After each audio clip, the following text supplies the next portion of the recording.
అందరికీ నమస్కారం. నా పేరు దివ్య దత్తాత్రేయ. ఇది నా debut film.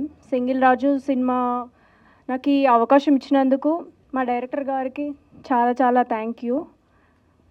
I'm so grateful for being chosen in this film.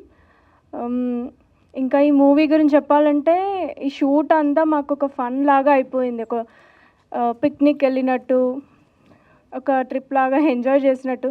I enjoyed a lot doing this character. And నాకు తెలిసి ఇంకా క్యారెక్టర్ గురించి ఎప్పుడేం రివీల్ చేయకూడదు అనుకుంటా. సో నేమ్ కూడా చెప్పకూడదు కదా, నాట్ క్యారెక్టర్ నేమ్. యాక్చువల్లీ నేను రాణి క్యారెక్టర్ చేశాను సింగిల్ రాజు మూవీలో. నా character name Rani. I did one of the leads. So thank you so much hour director. And ఇక్కడ వచ్చిన అందరికీ చాలా చాలా థ్యాంక్ యూ. మన యాంకర్ గారికి, మన చీఫ్ గెస్ట్ వేణు సార్కి, అందరికీ. So thanks a lot. Thank you so. దీంట్లో కూడా చూసిన అండి, ఎక్స్ట్రాడినరీ పర్ఫార్మర్. మీ గురించి చెప్పాల్సిన పని లేదు. మీకు కూడా ఆల్ ది బెస్ట్ అండి.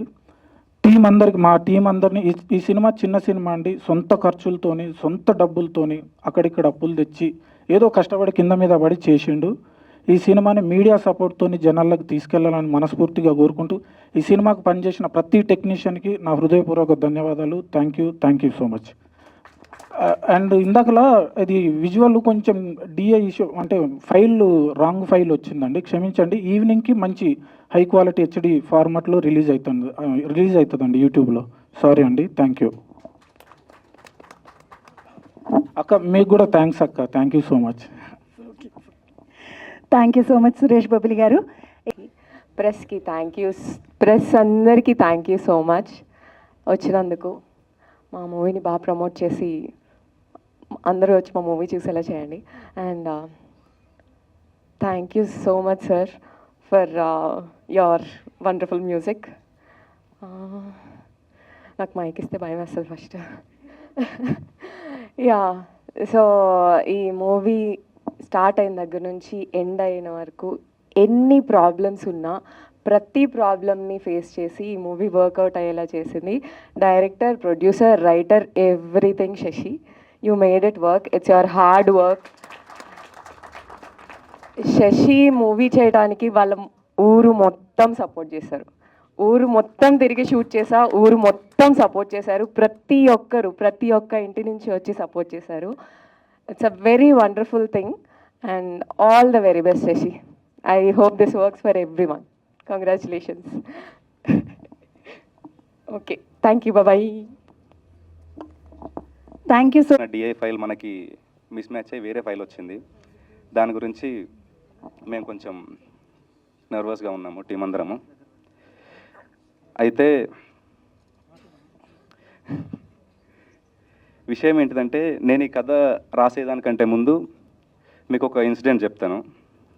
ఫ్యూ ఇయర్స్ బ్యాక్, ఒక 4-5 ఇయర్స్ బ్యాక్, వేణన్న మా ఇంటికి వచ్చాడు. వేణన్న మా ఇంటికి వచ్చినప్పుడు, మా పెద్దనాన్నతో కలిసి వచ్చినప్పుడు, మా పెద్దనాన్న వేణన్నకి నన్ను పరిచయం చేసి ఏం చెప్పాడంటే, వీడికి సినిమాలంటే చాలా ఇష్టం, సినిమాలలోకి వెళ్దాం అనుకుంటున్నాడు, డైరెక్టర్ అవుదాం అనుకుంటున్నాడు, వేణు నువ్వు సపోర్ట్ చేయాలైతే అని చెప్పేసి మాట్లాడితే, ఏం చదువుతున్నావురా నువ్వు అని చెప్పేసి అని ఉండే. అయితే అన్న, నేను ఇట్లా పలానా ఒక మంచి కాలేజీలో సీట్ కొట్టాను, కాకపోతే నా ఇష్టం అంతా ఇదే ఉంది, సినిమాలలోకి రావాలని ఉంది, మంచి కథలు రాయాలని ఉంది, మంచి సినిమాలు చేయాలని ఉంది. అంటే ఎక్కడ వచ్చిందిరా సీట్ అంటే, నార్త్లో వచ్చిందన్న, ఒక మంచి ప్లేస్లో వచ్చింది, ఢిల్లీ సైడ్ వచ్చిందని. అంటే అరే, నువ్వు మంచి రైటర్ అవ్వాలంటే, మంచి డైరెక్టర్ అవ్వాలంటే ఫస్ట్ నువ్వు మంచి పుస్తకాలు చదవాలి, మంచిగా ఎక్స్ప్లోర్ అవ్వాలిరా. నువ్వు ఎంత ఎక్కువ తిరిగితే నీ మైండ్ అంత ఎక్కువ ఓపెన్ అవుద్ది అని చెప్పినప్పుడు, నేను దాన్ని చాలా సీరియస్గా తీసుకొని మా ఇంట్లో వాళ్ళు ఎవరికి చెప్పకుండా నేను ఒక 6 months సౌత్ ఇండియా ట్రిప్ వేసి వచ్చాను. దాని తర్వాతకి ఇంకొక 6 months నార్త్ ఇండియా ట్రిప్ వేసి వచ్చాను. ఈ ట్రిప్ వేయడంలో భాగంగా నాకు ఒక కథ తట్టింది. ఆ కథని నేను రాసుకొని ఫస్ట్ చెప్పింది విశ్వాస్ అన్నకి, దాని తర్వాత చెప్పింది సురేష్ బొబ్బిల్ అన్నకి. చెప్పిన వెంటనే వీళ్ళిద్దరూ ఆ కథని చాలా అప్రిషియేట్ చేసి, ఇది పక్కా హిట్ అయ్యే కథ, ఇది బాగా ఉంటుంది, సైమల్టేనియస్గా ఇది జనాలలోకి వెళ్తుంది, జనాలలో ఒక కొత్త చేంజ్ని తీసుకొస్తుంది, వాళ్ళ మైండ్ సెట్ని మారుస్తుంది అని చెప్పేసి సురేష్ బొబ్బిల్ అన్న నాకు చెప్పుండే. మేము కూడా అలా ఒక మా ప్రయత్నాన్ని జనాలలోకి తీసుకురావడానికి చాలా ఇబ్బందులు అవ్వడం, చాలా కష్టం. ఇప్పుడు ఆ కష్టాలని చెప్తే అదొక సినిమా అవుతుందిలేండి. కానీ దీని తర్వాతకి మళ్ళీ ఒకసారి నేను వేణుని అప్రోచ్ అయ్యి, అన్న నేను నీ దగ్గర అసిస్టెంట్ డైరెక్టర్ చేద్దాం అనుకుంటున్నా అంటే, అయిపోయిందారా నీ ఎడ్యుకేషన్ అంతా అయిపోయిందారని అంటే, నేను అన్నకు అబద్ధం చెప్పాను అప్పుడు. అన్న నా డిగ్రీ అయిపోయిందన్న, నా ఇంజనీరింగ్ అయిపోయిందన్న, నేను మీ దగ్గర జాయిన్ అవుతా అన్న అని చెప్పేసి అంటే, సరేరా నేను మీకు చెప్తాను, ఒక రోజు నా దగ్గరకు వచ్చేసారా, నేను నీకు వర్క్ ఇస్తానని చెప్పేసి మాట్లాడండి. దాని తర్వాతకి కొన్ని అనుకోని కారణాల వల్ల మళ్ళీ నేను వేరే పని మీద బయటకు వెళ్ళడం జరిగింది. ఆ జర్నీ అంతా అయిపోయాక లాస్ట్కి మేము చాలా ఇబ్బందులు ఎదుర్కొని ఇంకొక విషయం చెప్పాలి, సారీ అండి. నేను ఈ స్టేజ్ మీద ఈ పొజిషన్లో ఉన్నా అంటే, ఈరోజు ఈ మైక్ పట్టుకొని ఇలా మాట్లాడుతున్నా అంటే, తెలుసో తెలియకో ప్రత్యక్షంగానో పరోక్షంగానో నేను వేణన్నతో ఎక్కువ ఇంటరాక్ట్ కాలేదు, కానీ ప్రతి దానికి వేణన్నే కారణం. టీం అందరము మేము అనుకున్నాం ఫస్ట్ ఒక టైటిల్ ప్రోమో చేసినాము, ఆ టైటిల్ ప్రోమోకి సంబంధించి గెస్టులు ఎవరిని పిలుద్దామని చెప్పేసి మా టీం వాళ్ళందరూ నానా హంగామా చేశారు. ఇట్లా వాళ్ళని పిలుద్దాం, వీళ్ళని అంటే, నేను మధ్యలో లంచ్ టైంలో ఆఫీస్కి వచ్చినప్పుడు ఏం డిస్కషన్ చేస్తున్నారని అంటే, గెస్ట్ని ఎవరిని పిలుద్దామని చెప్పేసి మేము మాట్లాడుకుంటున్నామంటే, ఇంత కాంప్లికేషన్ ఎందుకు చేసుకుంటున్నారు, సింపుల్ థింగ్, వేణు ఉడుగుల అనే ఒక అన్న ఉంటాడు, ఆయన ఎవరికైనా సపోర్ట్ చేస్తాడు, చిన్న స్థాయి నుంచి పైకి వచ్చే వాళ్ళకి ఇంకా ఎక్కువ సపోర్ట్ చేస్తాడని చెప్పేసి నేను వేణన్నకు కాల్ చేశాను. వేణన్న కాల్ చేస్తే, వేణన్న గ్రేట్ థింగ్ ఏంటంటే, ఆ రోజు అసిస్టెంట్ డైరెక్టర్గా అడిగితే చదువుకొని రారా ఇస్తా అని చెప్పడం మంచి విషయం ఒకటి, అది మంచి పాట వేసింది నాకు ఆ కొన్ని విషయాలు చెప్పడం ద్వారా. ఇప్పుడు కూడా అసలు నా ప్రోమో చూడకుండా, నేను ఏం కంటెంట్ రాసానో చూడకుండా, సినిమా ఏం తీసానో కూడా తెలియకుండా, వీడు పక్కా చేస్తాడు, వీడు మంచి డైరెక్టర్ అవుతాడన్న నమ్మకంతో ఏమీ అడగకుండా, సరేరా నేను నీకోసం వస్తా, నీతో నిలబడతా అని చెప్పేసి ఈరోజు వచ్చి వేణన్న నా పక్కన నిలబడ్డాడు. అది చాలా సంతోషంగా అనిపిస్తుంది నాకు. అక్క ఇంకేమన్నా అయితే ఓవరాల్గా ఎండ్ ఆఫ్ ద పాయింట్ ఏంటంటే, నేను ఒకటి చెప్పాలనుకున్నా, నా నోట్లో ప్రతిరోజు ఒక 10 సార్లన్నా వేణుగుడుగుల పేరు నానుతుంది. అది ఒకరోజు వేణన్నకు తెలిసింది. ఇక వాళ్ళ ద్వారా వీళ్ళ ద్వారా వేణన్న పేరు వాడుకుంటున్నాను తెలిస్తే బాగోదని చెప్పేసి ఒకరోజు వేణన్నకు నేనే ఫోన్ చేసి, అన్న నేను నీ దగ్గర వర్క్ చేసినట్టు అందరికీ చెప్పానన్నా, అది నిజమే, మీరేమనుకోకుండా అంటే, పర్లేదురా నీకు ఎవరన్నా ప్రొడ్యూసర్ దొరికినా నేను చెప్తాను వాళ్ళకి, నీ బ్యాక్ అండ్ షో రన్నర్గా నేనే ఉంటానని చెప్పేసి అన్న ధైర్యంతో నేనే ఒక సినిమా తయారు చేసి ఇప్పుడు ఈరోజు అది థియేటర్కల్ రిలీజ్కి రెడీగా ఉందండి. ఇలా వేణన్న నాకు కంటి ముందు, నా వెనకాలో, నా మనసులో అన్నిట్లలో వేణన్న ఒక సుస్థిరమైన స్థానం ఏర్పరచుకున్నారు.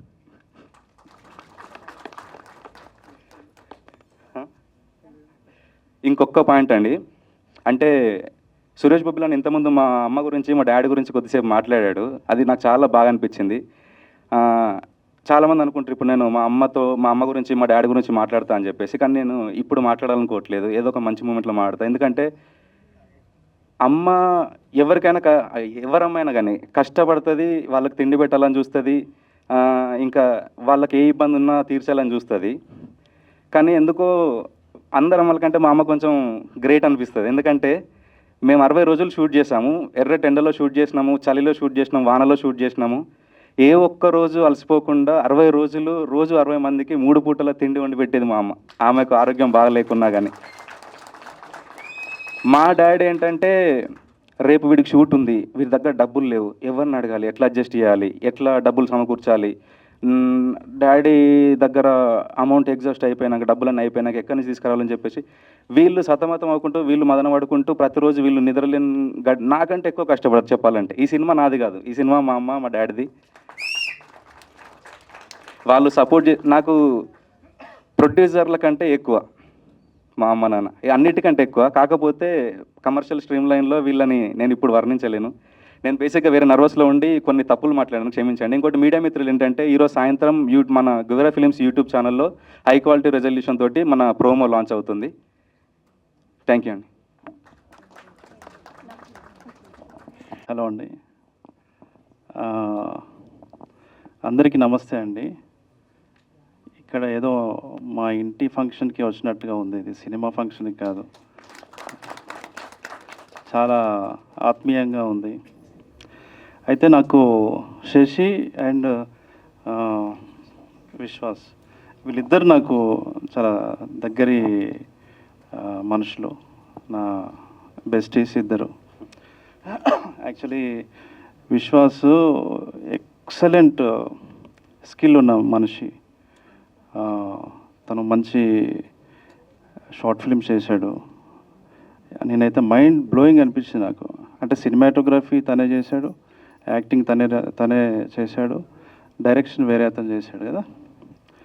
అసలు షాక్ అయినా, ఇంత చిన్న కెమెరాతోని ఇంత గ్రేట్, అంటే ఒక ప్రొడక్షన్ వాల్యూస్ బిగ్ స్కేల్లో కనిపించేలాగా ఉన్నాయన్నమాట.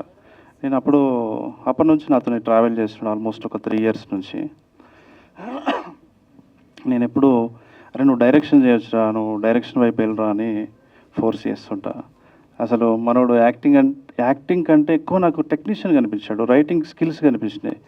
ఎప్పుడు చూడ అరే ఎందుకు నువ్వు యాక్టింగ్ అంటావు, నువ్వు డైరెక్షన్ చేయి నేనున్నా అని అనేవాడిని. లేదు నేను యాక్టర్గా బయటకు వస్తా అని చెప్పి మనందరి ముందు ఇప్పుడు హీరోగా నిలబడ్డాడు. So all the best. Sasi చెప్పాడు నేను చెప్పదలుచుకున్న విషయాలు చాలా. సో అంటే ఒక 5 years బ్యాక్ పరిచయం అయినప్పుడు చాలా చిన్నోళ్ళలాగా ఉన్నాడు. అరే చదువుకో ఫస్ట్ అన్న నేను.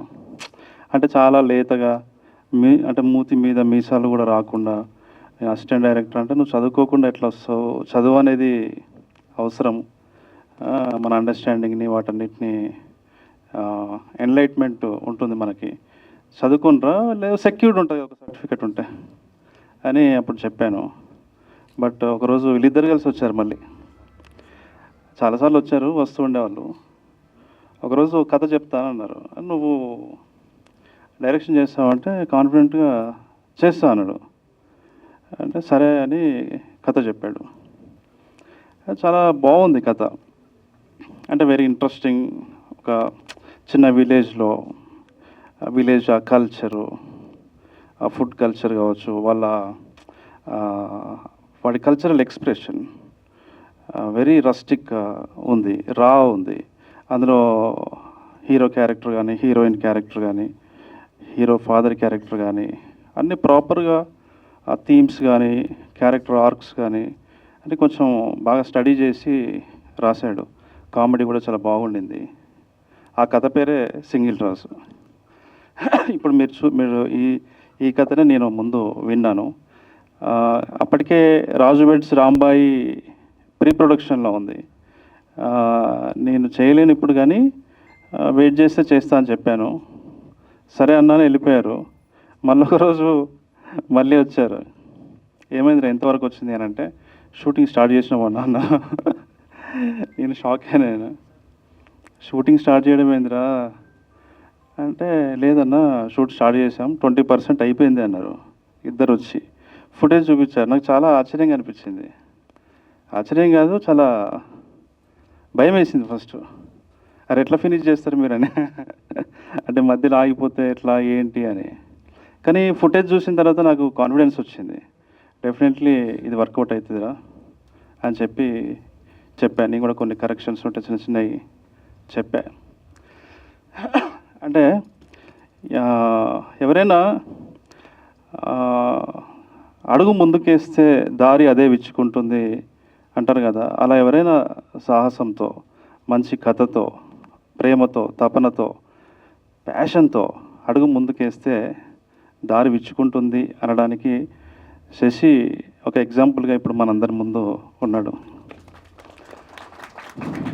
శశి అంటే అలా అడుగు ముందుకేస్తే ప్యాషన్తోనే, మంచి కథతోనే, మంచి ఉద్దేశంతోనే, మంచి సినిమా నిర్మించాలనే ఒక దృఢ సంకల్పంతో అలా అడుగు ముందుకేయటము, వాళ్ళ తల్లిదండ్రులు అతనికి తోడుగా ఉండటం, అతని చుట్టుపక్కల వాళ్ళు తోడుగా ఉండటం, ఒక ఊరంతా వాళ్ళ వెంట ఉండటం వల్ల ఈరోజు ఒక అద్భుతమైనటువంటి సినిమా అతను తీయగలిగాడు. ఈ సినిమా డెఫినెట్లీ థియేటర్స్లో రూరల్ జెన్జీ యూత్ని బాగా అట్రాక్ట్ చేస్తుంది. మీరు ప్రమోషన్ నెరేటివ్ కూడా అట్లాగే చేయండి. రూరల్ ఏరియాస్లో ఉండే రూరల్ జెన్జీ యూత్ మీద కాన్సన్ట్రేట్ చేయండి. ఏఐని ప్రాపర్గా వాడండి. డెఫినెట్లీ క్రౌడ్ పుల్ చేస్తారని అనుకుంటున్నాను. ఇది మంచి సినిమా, మంచి హిట్ అవుతుంది. మా రాజు వెడ్స్ రాంబాయి సినిమా లాగే ఇది కూడా అందరి మన్ననల్ని పొందుతుంది అని చెప్పేసి అనుకుంటున్నాను. ఈ సినిమా వెనకాల ఉన్న తర్వాత మోనిక, తర్వాత దివ్య అండ్ మా సురేష్ బొబ్బిలి ఉంటే అది మధ్యలో ఏదున్నా కూడా హిట్ అవుతున్నాయి సినిమాలు. మంచి హ్యాండ్. దాంతోపాటు యాంకర్ సుజాత గారు, రాజు వెట్స్ రాంబాయ్ ప్రమోషన్ కూడా ఆమెతోనే స్టార్ట్ చేసాం first. Yeah so thank you so much. Yeah and media వాళ్ళందరికీ కూడా ఇలాంటి సినిమాల్ని, ఇట్లాంటి కంటెంట్ బేస్డ్ సినిమాల్ని, ఇట్లాంటి మీనింగ్ఫుల్ సినిమాల్ని మీరు ఎంకరేజ్ చేస్తున్నారు. అందరూ వీళ్ళకి తోడుగా ఉంటారని చెప్పేసి నేను ఆశిస్తున్నాను. Thank you so much. ఈ ప్రొఫెషన్ చాలా సీరియస్ ప్రొఫెషన్ అయినప్పటికీ కూడా సినిమా మీద ఉన్నటువంటి ఇష్టము, ఒక ప్యాషన్ మనిషిని ఎటువైపైనా తీసుకెళ్తుంది అంటారు కదా. డాక్టర్ గారు హీరో అయ్యారు. మామూలుగా హీరోయిన్లు డాక్టర్ కావాలని హీరోయిన్ అయ్యామంటారు. మీరు డాక్టర్ అయ్యాక మళ్ళీ హీరో అవుతున్నారు. ఎనీవే కంగ్రాచ్యులేషన్స్ అండి. మీ ఎక్స్పీరియన్స్ 2 మాటలు. ముందుగా నన్ను కన్న నా తల్లిదండ్రులకి నమస్కారం. ఇక్కడికి విచ్చేసిన మీడియా మిత్రులందరికీ వేణుమామ నమస్కారం. వచ్చినందుకు థ్యాంక్ యూ అండి. నాకు కొత్త ఇదంతా, సో ఎవరు నన్ను హర్ట్ చేసింటే I'm very sorry. Suresh Bobbili అన్న, థ్యాంక్ యూ సో మచ్. మీ మ్యూజిక్ ఎక్స్ట్రాడినరీ. మీరు ఫస్ట్ చేసినప్పటి నుంచి నేను చాలా ఫాలో అవుతున్నాను మీ మ్యూజిక్ని. So it is like impeccable. And Sashi, so నా తమ్ముడిలాగే మేము లైక్ చంద్రబాబు గారు చెప్పినట్టు లైక్ 7-8 years నుంచి ఒకే గోల్ పెట్టుకొని ఇద్దరం చాలా కష్టపడి, చాలా ఆఫీసులు తిరిగి, కాళ్ళు అరిగిపోయి, తిండి లేక, సో చాలా తిరిగాము. లాస్ట్కి తనే ముందుకొచ్చి అన్న ఒకటి చేద్దాం, అన్న ఒక ప్రాజెక్ట్ మనమే చేద్దాము, నేనే గ్యాదర్ చేస్తా ఫండ్స్ అని చెప్పి చాలా చాలా కష్టపడి అరేంజ్ చేసి ఇప్పుడు ఈ పొజిషన్లో నిలబెట్టాడు. Thank you so much Sasi. And ఇందాక సురేష్ బొబ్బిలి అన్న చెప్పినట్టు ఈ ప్రాజెక్ట్ ముందుకెళ్ళడానికి మెయిన్ రీజన్ అమ్మ అండ్ బాబాయ్. థ్యాంక్ యూ సో మచ్ బాబాయ్, థ్యాంక్ యూ సో మచ్ అమ్మ. సో ఇది జస్ట్ ఇది కంప్లీట్లీ ఫన్ ఎంటర్టైన్మెంట్ అండి. ఒక మెసేజ్, ఒక ఊర్లో జరిగే ఒక సమస్య గురించి ఒక మెసేజ్ వదిలి మిగతాదంతా ఎంటర్టైన్మెంట్ వేలో చెప్పాము. సో దయచేసి అందరూ మాకు సపోర్ట్ చేసి ఈ ప్రాజెక్ట్ ముందు తీసుకెళ్ళాలని కోరుకుంటున్నాను. Thank you so much.